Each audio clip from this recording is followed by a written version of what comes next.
All right, guys, we are on Amendment 5 of the Constitution. Number 5, Amendment number 5.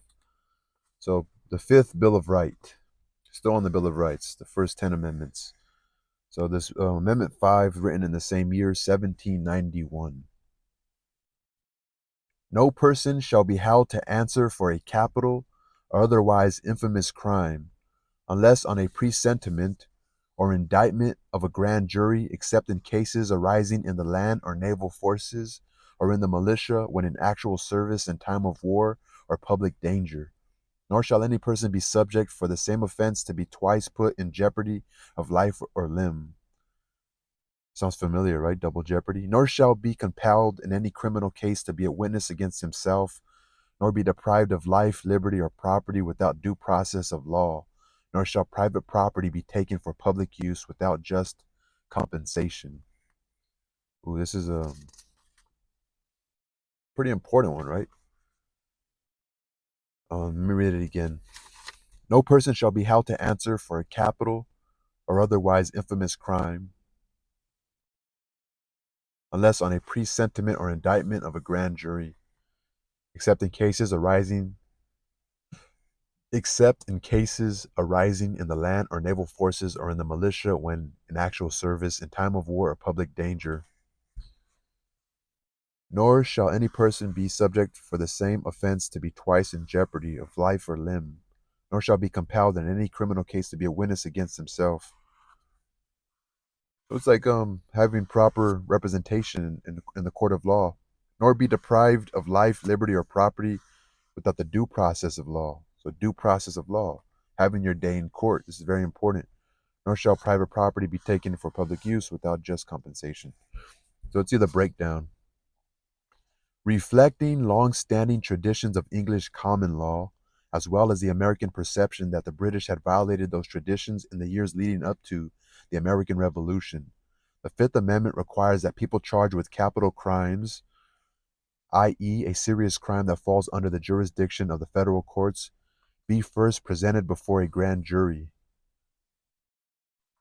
Because you can't just be accused, right? You need a jury. A group of ordinary citizens drawn from the general population. Those serving in the military are not afforded that protection. They are to be tried in military courts, which set their own rules of judicial procedure. So, military courts set their own rules of judicial procedure. Although indictment by a grand jury is standard practice in important civil and criminal proceedings at the federal level, many states have not used this mechanism for securing indictments of accused criminals, believing that grand juries are unnecessarily costly and time consuming. Although many of the provisions of the Bill of Rights have been applied to the actions of state governments through the incorporation doctrine of the 14th Amendment, the Supreme Court has not asserted that states are bound to conform to this particular provision of the Fifth Amendment.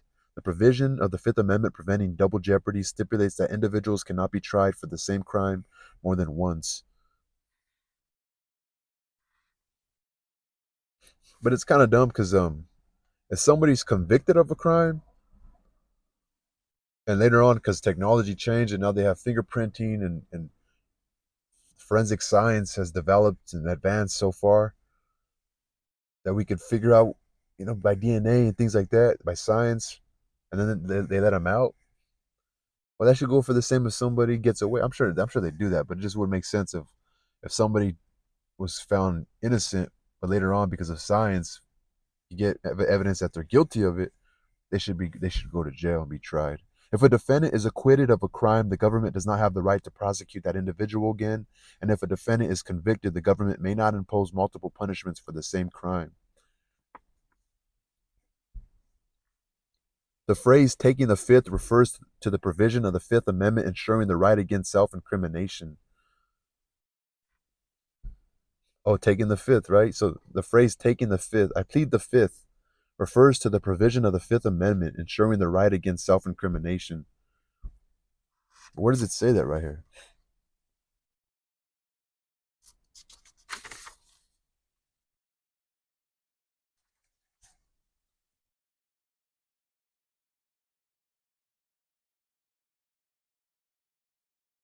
Okay, right here. Nor shall be compelled in any criminal case to be a witness against himself. That's right there. Nor shall be compelled in any criminal case be compelled to tell on themselves. I plead the fifth. You shouldn't be coerced or I mean, it's kind of like we shouldn't be tortured into like saying we did it when we didn't do it, or just in general. Shouldn't be forced to. You plead the fifth, right?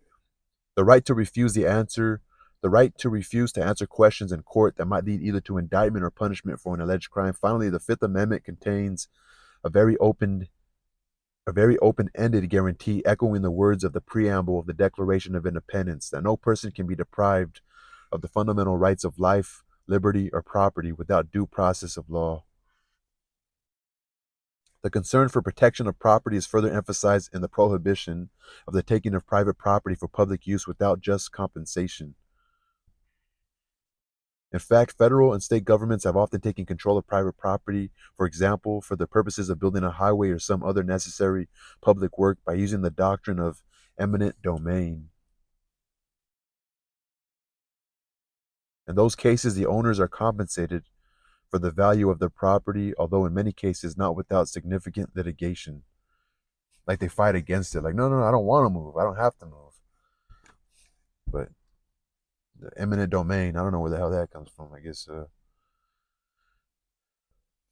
remember compensation. It says, without just compensation.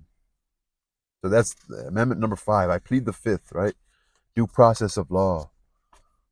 Um, double jeopardy. Double jeopardy. Due process of law. Double jeopardy. Let me write this down. Anyway, y'all, peace.